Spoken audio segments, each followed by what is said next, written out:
என்ன கெஞ்சி கேட்கறதுக்காக ஃபோன் பண்ணியா இல்ல அங்க என்ன வர வைக்கிறதுக்கு புது பிளான் போட்டியா?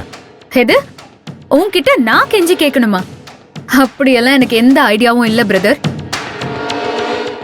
ஓடு ராஜா ஓடு ராஜான்னு சொன்னா ஓடுமே ஒரு குதிரை, அந்த குதிரை இல்ல நீ. சவுக்கால சுளீர்னு ஒரு அடி கொடுத்தா ஓடும்ல, அந்த குதிரை தான் நீ. அதனால ஒரு சவுக்கடி கொடுத்து உன்னை இங்க வர வைக்கிறதுக்கு பிளான் பண்ணிட்டேன் பிரதர். அப்படியா? என்ன பிளான் கொஞ்சம் சீக்கிரம் சொல்லு. அது நிச்சயமா காமெடியா தான் இருக்கும். சொன்னா வயிறு வலிக்க சிரிக்கிறதுக்கு ஈஸியா இருக்கும். ரோகிணி வீட்ல பரிகார பூஜைக்கு யாரெல்லாம் இன்வைட் பண்ணலான்னு பேசிட்டு இருக்காங்க தெரியுமா? மகேஷோட அம்மா அப்பாவை இன்வைட் பண்ணணும்னு சொன்னேன்.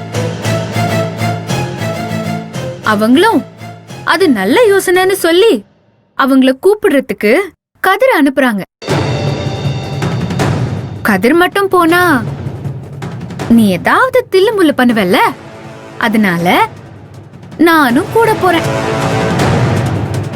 நாளைக்கு காலையில உன் அப்பா அம்மா இங்க இருப்பாங்க. Very good very good. தாராளமா கூட்டிட்டு வா. ஆக்சுவலா ஒரு விதத்துல நல்லதுதான் பண்ணிருக்கேன். நான் எப்படியும் வரப்போறது இல்ல. கடைசி நேரத்துல மகேஷ் வரலன்னா என்ன, மகேஷோட அப்பா அம்மாவை வச்சு பரிகாரத்தை முடிச்சிருவோன்னு அவங்க முடிவு பண்றதுக்கு வசதியா இருக்கும். ஏன் மேலேயே அவங்களுக்கு கோவம் இல்லாம இருக்கும். இப்போ நீ எனக்கு ஹெல்ப் தான் பண்ணிருக்க. உன்னோட அப்பா அம்மா வந்தாங்கன்னா இவ்வளவுதான் நடக்குமா?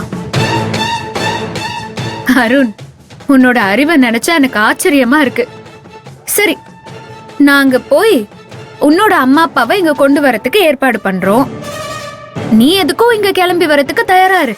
ஏய், நான் இப்பவும் சொல்றேன், நான் அங்க வர போறது இல்ல. நீ தோக்க தான் போற.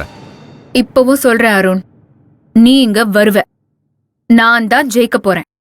ரைட், பாப்போம்.